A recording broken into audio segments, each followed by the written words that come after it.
Hey, can you sign the cast that I have on my finger? Shut up! Hey, y'all remember Smosh? You know, one of the biggest channels on YouTube before PewDiePie smoked them out the window. Anthony! Anthony! What? Do you think maybe you could carry me out into the living room? No. How about you get your fat ass up and walk out there yourself? Did you not notice my broken ass foot? You know, the one that you broke because you dropped that jug of Dixon cider on it? Like Fred, a lot of people watch Smosh, and for good reason. The early days of Ian Anthony is a time that can't be forgotten. I surely enjoyed my time watching their skits and Food Battle. He just had to be there. Speaking of which, do you guys remember the Food Battle game that was on the App Store? I sure do. I only played it once, and then I deleted it. Anyway, Smosh soon got pretty big as a company. And what do you do when you have a large audience? You start making cartoons, of course. This is the biggest pile of garbage I've ever seen! Yeah, but have you seen the crap they put on TV? Shut up! Cartoons! Smosh had a whole channel dedicated to internet animation called Shut Up Cartoons that launched all the way back in 2012. The channel became filled with different types of animated shows until 2017 when uploads had stopped. I grew up watching a lot of these tunes, so I'll be reviewing a couple of these periodically. The one we're going to talk about today is called Alfred and Poe. The show was created by Chris Bennett and premiered on Shut Up Cartoons on May 5th, 2014. Alfred and Poe could have been something great, but it just missed the mark. How so? Well, let's get into that. I mean, f***ity damn, this will not stand! I can only assume by that potty mouth of yours that you're pissed about something. Whatever it is, I'm sure we can discuss it like an adult. I feel fine when the stars align. I feel fine when my body's warm. You feel fine fucking all the time. It fucking feels cold. Alfred and Poe centers around a toucan named Alfred and a turtle named Poe. They live with their toaster and live in a pile of trash. Each episode shows the four main characters pretty much doing whatever comes to their head that day, and episodes aren't even 5 minutes long. Out of all the internet cartoons that I reviewed so far, Alfred and Poe's main concern is making the viewers laugh with its comedy. Well, does the comedy work? Yeah, sometimes. The show has a lot of highs and a lot of lows. Dude, seriously? A Breaking Bad parody and a Back to the Future parody? Come on guys, what's going on here? The show starts off pretty slow at first, but then it starts to find its groove. I like the more high concept episodes, but there's only 2 of those. And be it that this came out in 2014, some jokes just haven't aged well. Oh, no, you mean the little dwarf handicapped one-legged, 8-fingered, half Jewish, half Asian, kind of Mexican bearded ginger girl with the lazy eye and no bladder control from next door? Oh, that skank! Yes, go kill her! Another thing is, like, some episodes just go nowhere. Like episode 2. It's about the guys getting into a recycling bin. Then it breaks, and then the episode just ends. It wasn't particularly funny, and not a lot happened. Just felt like a waste of time. Same thing as when they get a genie. They yell at him for about 3 minutes and the episode ends. And in the next following episode that also has the genie, they yell at him for the longest time, only for them to plan a surprise party, which the genie just doesn't show up, and then the episode ends. He's not coming back, is he? Nope. Even the finale is like this. They give a half-ass sex ed talk, and then Poe shoots Alfred, and then that's it. Granted, it did at least have one funny joke. Hey girl, I'm the dolphin trainer. You know why they call me the dolphin trainer? When I put my bag in your can, you say Well, that about covers that. Overall, the writing and humor are products of its time. I had a fun time with it, but I can't ignore its flaws.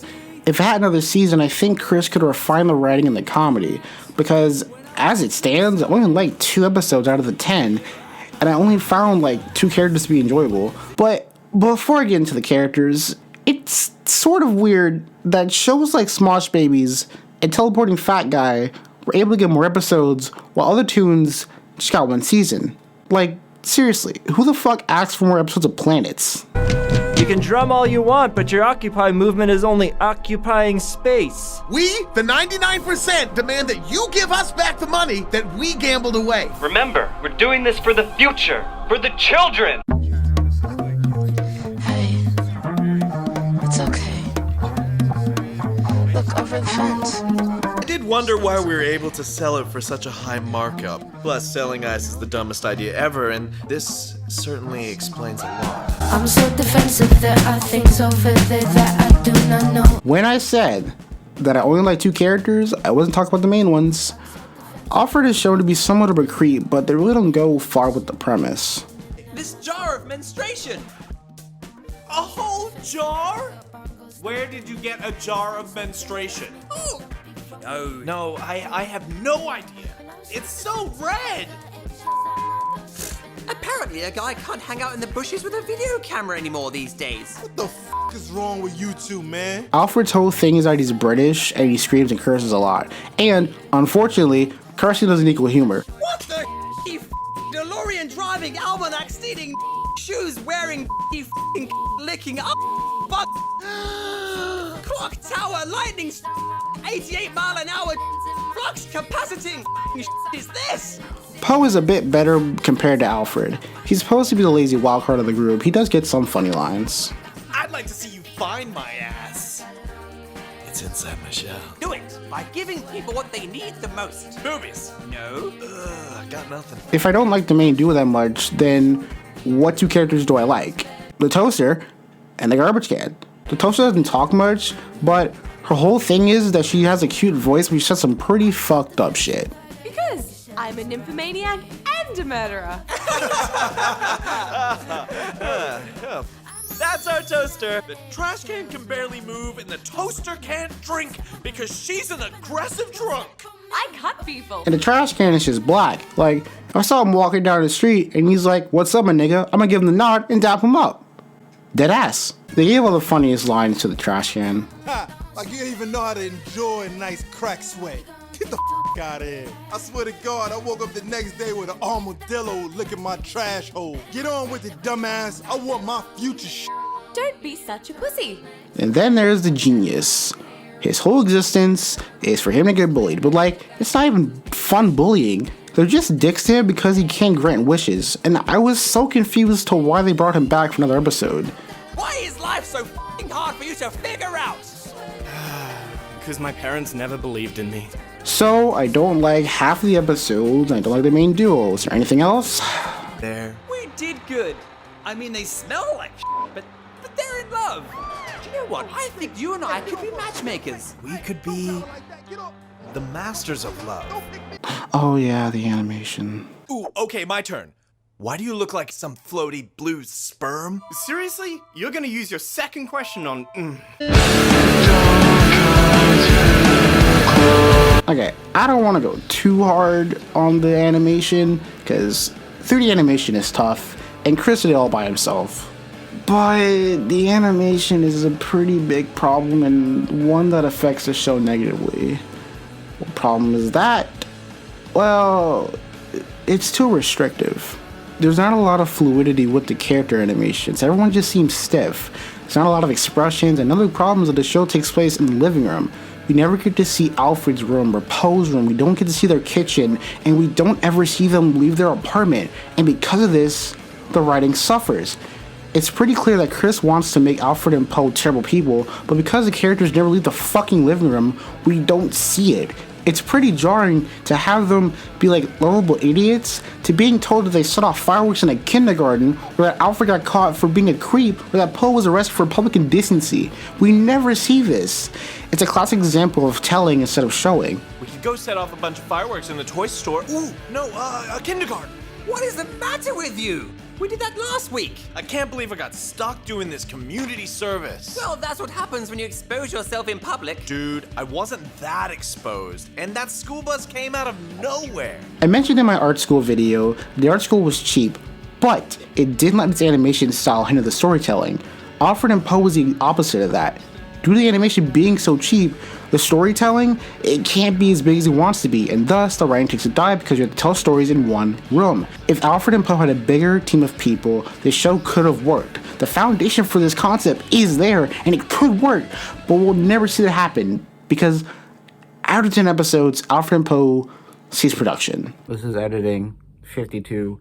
So I had a part in this video where I talked about a show called Happy Place, which was a show that Chris had made, and it was like a spiritual successor to Alfred and Poe, but he took down the pilot off of his YouTube channel, and now it's nowhere to be found, and so I really can't talk about it. So, but what I was going to say about it was I think that it worked a lot better than Alfred and Poe. I think it had a better animation style, which allowed it to be more expressive, and I think the writing was a lot better than Alfred and Poe. Actually, like, enjoyed the comedy, and it didn't just rely on like cursing to be the humor and stuff like that. But yeah, I just had to throw it in there. So on with the rest of the video. Alfred and Poe barely missed the mark for me, and it sucks that we'll never see what could have been. Oh, I see how this goes. I turn my back for 2 seconds and I get replaced? That, you better grab your passport, motherfuckers. I'm about to whip your ass from here to Beijing. You know, I didn't think this was gonna be a negative review.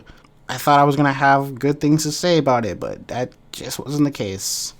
This show simply did not hold up, and that's okay.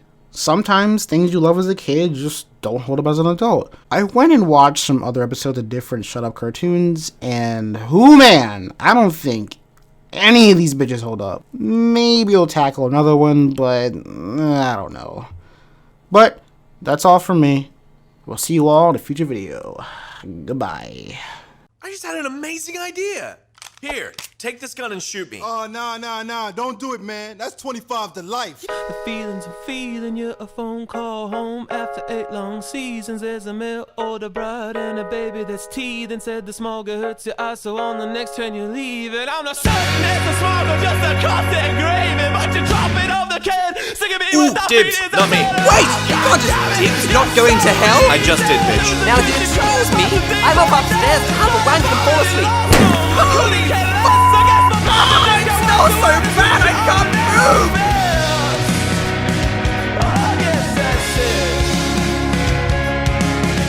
Put it in the trash.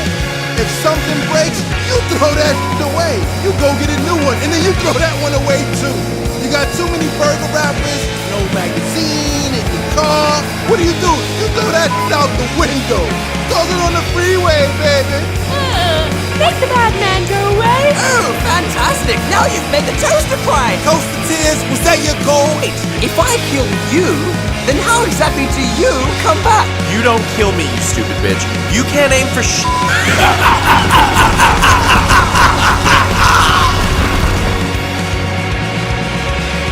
Where the f is my burrito? Well, I hope you've all learned something today. I didn't. And remember to stay safe. Use protection. My weapon of choice is the crossbow. Choose yours.